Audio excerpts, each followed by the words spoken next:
용서, 사랑의 시작입니다 라고 하는 우리 교단 또 우리 교회의 2026년 표어를 가지고 시리즈로 한 인물 한 인물씩을 통해서 하나님의 뜻, 또 복음, 십자가를 생각하면서 우리가 살아가면서 인간관계 속에서 어떻게 용서하며 살아갈 수 있을까를 상고하고 있습니다. 지난주에는 요셉을 통해서 용서는 감정의 문제가 아니라 해석의 문제다, 우리의 눈에 눈물 쏟게 만드는, 가슴에 상처를 주고 피눈물 나게 만드는 그 사람들을 어떻게 용서할 수 있을까? 그것은 내가 내 인생을 어떻게 해석하느냐, 내 인생 속에 들어오는 많은 악한 것들이 합력해서 선을 이루시는 섭리의 신앙을 믿을 때, 내 인생을 섭리로 해석할 때만 용서를 할 수 있다라는 것을 요셉이라고 하는 인물을 통해서 살펴봤습니다. 오늘은 네 번째, 하나님의 미친 사랑, 그래도 사랑하라 라고 하는 주제로 네 번째 사람을 생각해 볼까 합니다. 성경에 나와 있는 이 사람, 그런데 생각하기조차도 힘든 사람입니다. 목사인 저도 솔직히 이 사람만 생각하면 숨이 탁탁 막힙니다. 가슴이 미어지는 사람, 성경 66권 중에서 가장 충격적이고 인간의 이성으로는 도저히 이해할 수 없는, 그래서 그냥 수박 겉핥기식으로 읽어버리는 그 하나님의 미친 사랑이 기다리고 있는 이 사람, 선지자 호세아의 이야기입니다. 성령께서 먼저 우리의 이 굳어진 마음을 깨트리시고 말씀을 듣는 동안에 하나님의 마음을 좀 더 생생하게 깨닫기를 원합니다. 한번 우리 시간을 거슬러서 이스라엘의 북쪽, 북왕국 이스라엘 쪽으로 넘어가 보십시다. 한 마을로 들어갑니다. 선지자 호세아의 집입니다. 그런데 집안 꼴이 말이 아니죠. 대문은 굳게 닫혀 있고 마당에는 잡초만 무성합니다. 집 안으로 들어가 보면 냉기가 흐릅니다. 방 한 구석에는 아이들 셋이 엄마를 찾다가 지쳐서 울다가 잠이 들었습니다. 식탁 위에는 며칠째 치우지 않는 식은 빵덩어리가 덩그러니 놓여 있습니다. 그 동네 우물가에 가면 여인들이 이렇게 수군거리는 소리가 들립니다. 아이고, 저 선지자 양반 참 딱하기도 하지. 그 여자 또 집을 나갔다며? 이번이 벌써 몇 번째야? 자식 셋을 낳고도 아직 정신을 못 차리더니 결국 옛날에 그 남자들 또 찾아서 도망갔다네. 선지자 체면이 말이 아니야. 어떻게 저런 습관적으로 불륜을 저지르는 여인을 데리고 살아? 호세아의 아내 고멜에 관한 이야기입니다. 호세아 1장에서부터 보면 고멜이라고 하는 여인은 본래 음란한 여인이라고 기록되어 있습니다. 그런데 하나님이 명령하십니다. 호세아에게 너는 그 음란한 여인을 아내로 삼으라. 그래서 하나님의 명령에 순종해서 아내로 삼은 후에 남편 호세아의 지극정성의 사랑을 받아서 귀여운 자녀들 셋을 낳았습니다. 그러면 이제 어머니가 됐으니까 이제 좀 깨닫고 정착해야 하는데 고멜의 마음 깊은 곳에는 채워지지 않은 텅 빈 공허감이 있습니다. 가슴 속에 뻥 뚫린 구멍이 있는 거예요. 고멜의 입장에서 보면 자기 남편 호세아의 거룩한 삶의 모습이 너무 답답한 거예요. 내 남편이 저 거룩하게 생활하는 거, 이건 행복이 아니야. 나에겐 감옥이야. 나는 좀 더 즐겁고 더 자극적이고 더 세상적인 재미가 필요한데 그 옛날에 나를 설레게 했던 화려한 옷들과 붉은 포도주와 나를 여왕처럼 떠받들어 주던 그 옛날 남자들, 그들의 품, 내가 있어야 될 곳은 바로 거긴데 결국 고멜은 남편이 잠든 사이에 짐을 싸서 집을 나가버렸습니다. 남편의 가슴에 대못을 받고 아이들의 울음소리를 뒤로 한 채 자신의 욕망을 향해 달려나갔습니다. 성경은 이것을 죄의 본질이라고 말합니다. 죄란 단순히 어떤 거짓말을 한다, 사기친다, 이런 나쁜 행동을 말하는 것이 아닙니다. 성경이 말하는 죄란 나를 가장 사랑하는 분을 배신하고 헛된 만족을 찾아서 떠나는 영적인 간음을 죄라고 말합니다. 호세아가 이런 일을 당했을 때 만약에 여러분이 호세아라면 어떻게 하시겠습니까? 뜬 눈으로 밤을 지새우면서 배신감에 치를 떨지 않겠습니까? 당장 이혼 서류를 작성하고 아이들에게 너희 엄마는 이제 죽었다, 이제 다시는 엄마에 찾지 마라, 엄마라는 이름을 입에 올리지도 마라 소리치지 않겠습니까? 그것이 상식이죠. 그것이 우리가 사는 이 세상의 정의입니다. 그런데 비참하게 가슴이 무너져 내린 그 밤에 하나님이 호사에게 말씀하십니다. 1절의 말씀이 음성으로 들리기 시작해요. 여호와께서 내게 이르시되 이스라엘 자손이 다른 신을 섬기고 건포도 과자를 즐길지라도 여호와가 그들을 사랑하나니 너는 또 가서 타인의 사랑을 받아 음녀가 된 그 여자를 사랑하라. 여러분, 이 말씀이 이해가 되십니까? 하나님은 지금 호세아에게 너 가서 네 아내를 데려오라 고만 말씀하셨어도 그것도 지키기 힘든데 그 여자를 사랑하라. 그 여자를 사랑하라. 이미 몸도 마음도 더러워진 그 여자, 다른 남자의 아이를 임신했을지도 모르는 그 여자를 용서하는 것을 넘어서 사랑하라고 말씀하십니다. 아마 우리 마음속에서는 항변하고 싶을지도 모릅니다. 하나님 너무하신 거 아닙니까? 선지자도 사람인데 자존심 있지 않습니까? 왜 거룩한 선지자가, 하나님 뜻을 위해서 살기에 애를 쓰는 선지자가 이런 음란한 여자를 만났고 또 배신을 당하고 그러고도 그 더러운 여자를 다시 데려와서 사랑해야 합니까? 공의로우신 하나님이 어떻게 이 죄를 묵인합니까? 이 습관적으로 저지르는 불륜의 죄를 어떻게 하나님이 묵인하십니까? 그러나 여러분, 이 호세아의 전체 이야기, 호세아 전체 속에는 숨은 비밀이 숨겨져 있습니다. 하나님은 지금 호세아를 괴롭히려고 명령 내리신 게 아닙니다. 하나님은 호세아의 그 찢어지는 가슴을 통해서 하나님 당신의 찢어지는 마음을 우리에게 보여주기를 원하셨던 겁니다. 호세아야, 마음이 아프지? 배신당한 내 심정 다 들어가는 것 같지? 봐라, 내가 그렇다. 내가 피를 토하듯 사랑했던 이스라엘이, 내 백성이, 내 신부가, 저 백성들이 나를 버리고 바알과 다른 신들을 찾아서 떠났다. 네가 느끼는 그 고통이 바로 내 백성을 바라보는 내 고통이다. 그 이야기를 하고 싶으신 겁니다. 이것은 한 인간의 비극이 아니라 하나님과 우리 사이의 고통스러운 미친 사랑의 드라마입니다.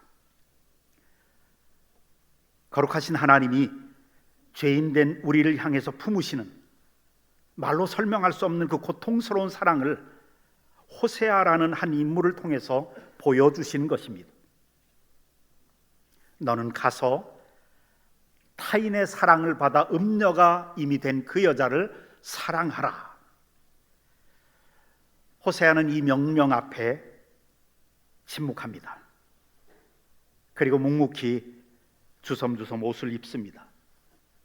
장롱 깊숙이 숨겨두었던 돈주머니를 꺼냅니다. 은화 15개, 그리고 그것도 모자라서 창고에 있는 보리를 퍼 담습니다. 보리 한 호멜 반.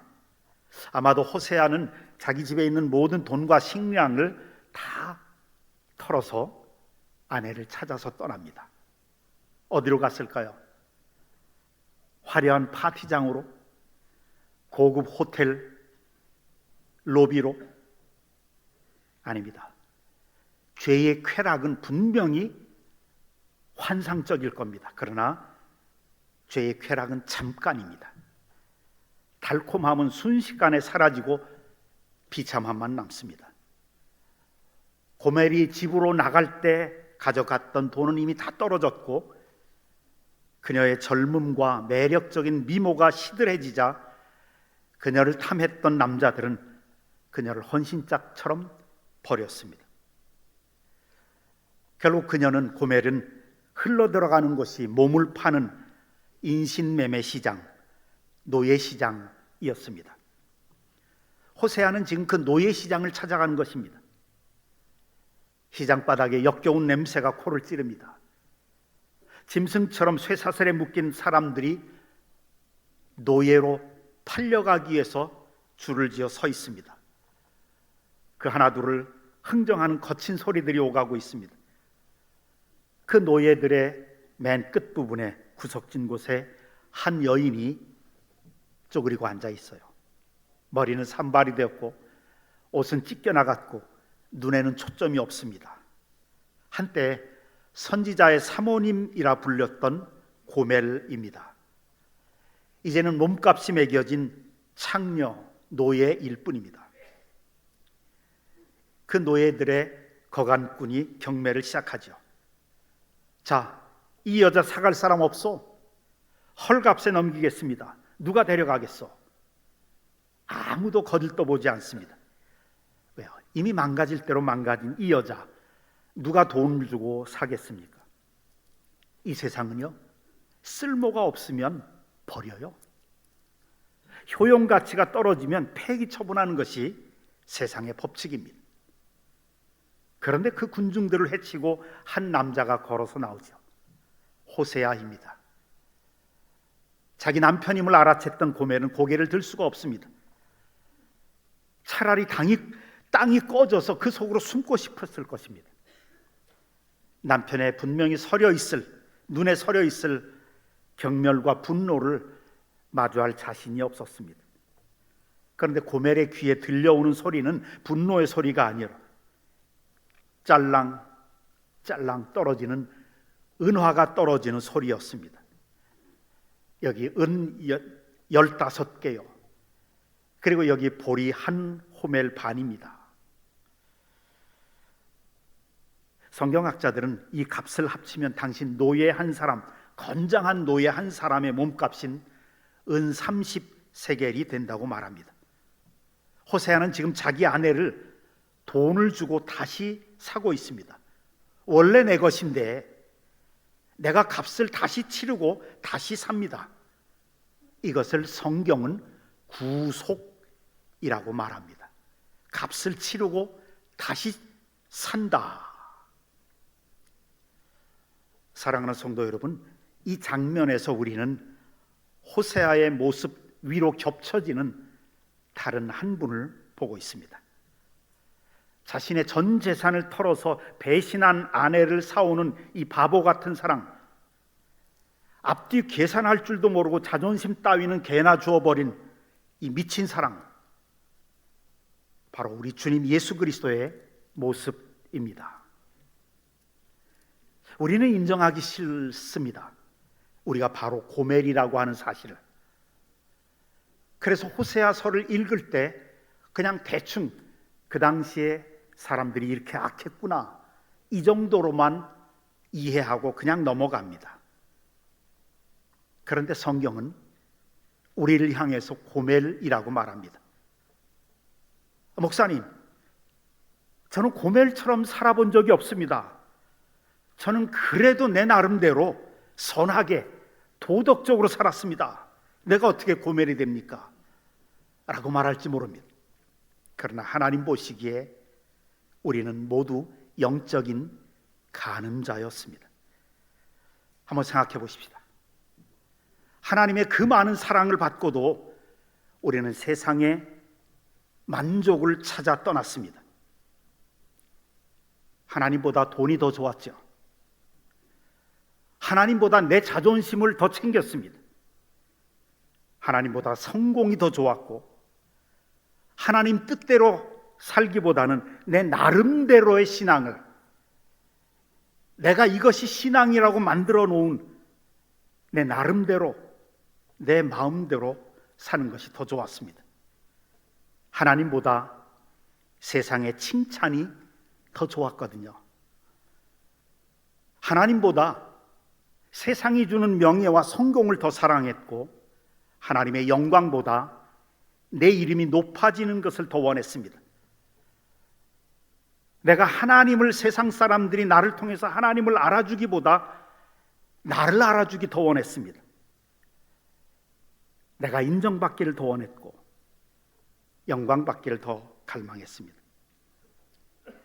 하나님보다 더 사랑하는 것, 이것을 성경은 우상이라고 말합니다.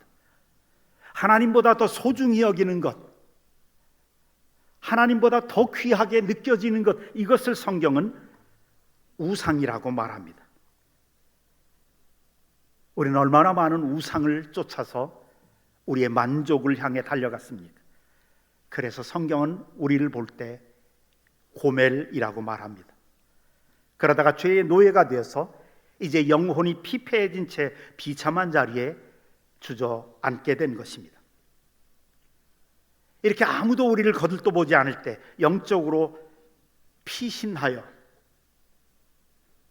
멸망의 노예 시장에 앉아 있었습니다. 그때 예수님이 영적으로 파산한 우리를 찾아오신 겁니다. 그리고 주님은 은과 금과 보리가 아니라 당신의 생명을 지불하셨습니다.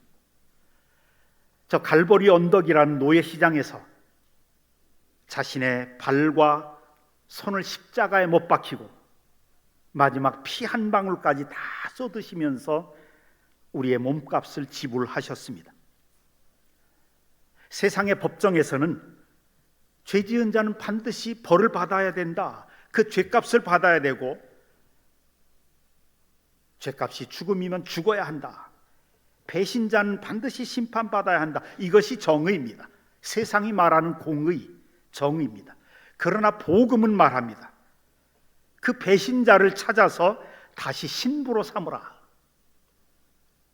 주님이 행하신 것이 바로 그것입니다. 배신자를 찾아서 주님의 영적인 신부로 만드신 겁니다. 성경은 이것을 구속적인 사랑이라고 말합니다.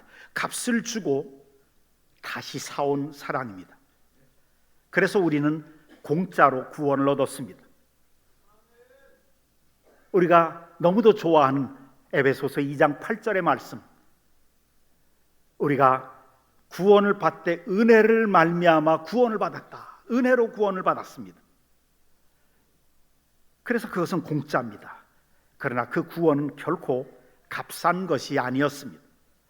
하나님 편에서는 당신의 아들의 생명을 지불한 우주에서 가장 비싼 대가를 치른 사랑입니다. 어떤 신학자는 예수 그리스도의 십자가에 피 흘려 죽으신 것은 하나님 당신이 자신의 심장에 칼을 꽂으신 가장 비싼 대가를 치른 우리를 향한 미친 사랑이라고 표현을 합니다. 예수님의 피값, 예수님의 생명값, 예수님의 전부가 지불된 사랑입니다. 하나님은 나와 여러분 한 사람 한 사람을 얻기 위해서 그 손해를 기꺼이 감수하셨습니다. 호세아의 이야기로 다시 돌아갑시다. 값을 치른 호세아가 고멜을 일으켜 세우죠. 그리고 3절에서 이렇게 말합니다. 우리 다 함께 3절을 읽어보십시다. 시작. 그에게 이르기를 너는 많은 날 동안 나와 함께 지내고 음행하지 말며 다른 남자를 따르지 말라. 나도 내게 그리하리라 하였노라. 여러분, 이 말의 뉘앙스를 한번 가만히 생각해 보세요. 명령이 아닙니다. 너 한 번만 더 도망가면 죽어 라는 협박도 아닙니다. 이것은 눈물 젖은 청혼입니다. 여보, 이제 집에 갑시다. 이제 당신은 노예가 아닙니다. 당신은 내 아내. 당신을 올가매던 모든 과거는 내가 다 갚았어. 이제 나와 함께 살자. 내 아내로. 나도 당신에게 진실한 남편이 되어주고 있어 하는 이야기입니다. 호세아는 그녀의 과거를 묻지 않습니다. 어떻게 살았느냐를 묻지 않아요. 그녀가 불륜을 저지르고 간음을 저질렀던 그 더러움을 탓하지 않습니다. 그냥 덮어줍니다. 그리고 다시 안아주십니다. 그래서 로마서 8장 1절에 이렇게 선포하시죠. 그러므로 그리스도 예수 안에 있는 자에게는 결코 정죄함이 없느니라. 죄를 한 번도 지어본 적이 없는 완벽한 의인으로 우리를 받아주시는 겁니다. 왜요? 십자가의 보혈로 우리를 다 덮으셨거든요. 그리고 다시 안아주시면서 새로운 신분을 부여하십니다. 너는 내 아내다. 내 신부다. 너는 하나님의 자녀다. 그래서 여러분, 오늘 설교의 제목, 복음의 진수, 하나님의 미친 사랑, 그래도 사랑하라 입니다. 용서의 완성은 무엇일까요? 우리 세상 사람들은, 또 우리들은 흔히 그래요. 그래, 내가 믿음으로 용서할게. 너의 빚은 내가 다 탕감해 줄게. 그러나 이제는 당신을 더 보고 싶지 않아. 내 눈앞에 나타나지 마.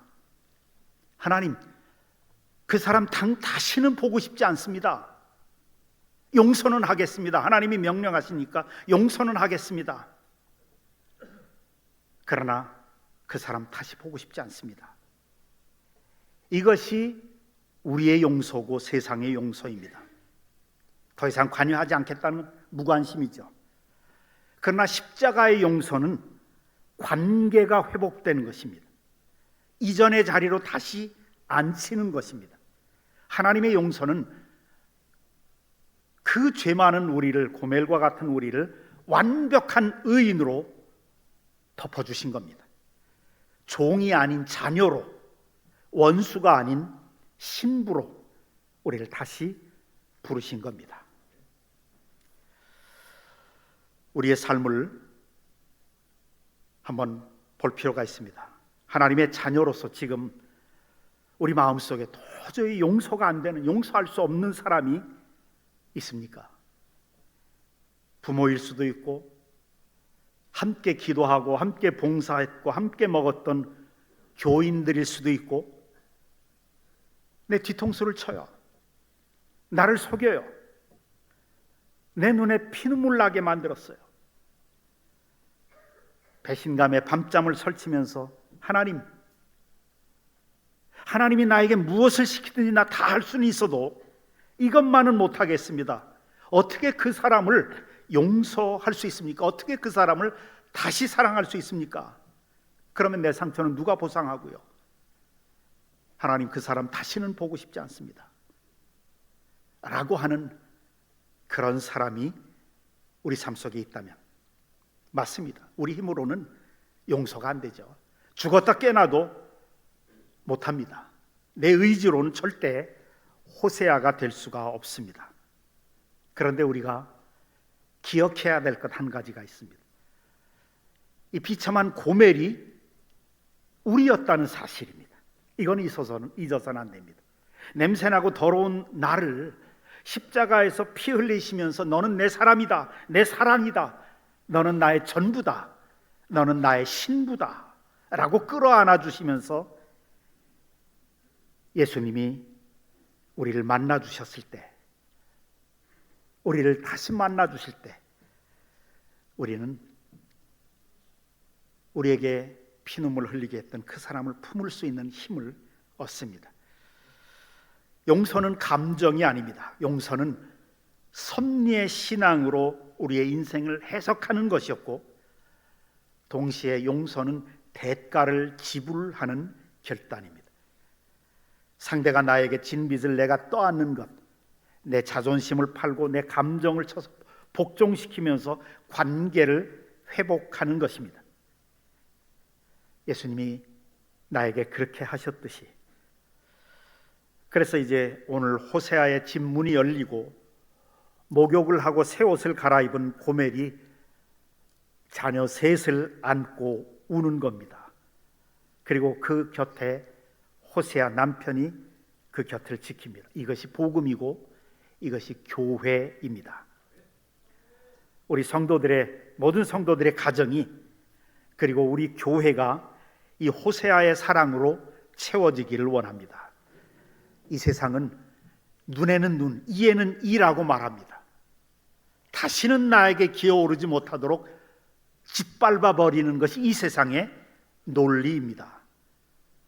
그러나 하나님은 우리를 그래도 너를 사랑했다, 너도 그래도 사랑하라 는 주님의 음성을 따라 살아가는 사람들입니다. 우리는 포기해도 하나님은 우리를 포기하지 않으셨습니다. 그 지독하고 끈질긴 하나님의 사랑이 오늘 상처 입은 여러분들의 심령을 치유하기를 바라고 다시 일으켜 세우실 겁니다. 이 십자가의 사랑을 붙드시고 멈추었던 용서와 사랑을 다시 시작하는 우리 모두가 되시기를 주님의 이름으로 축원합니다. 기도하십시다.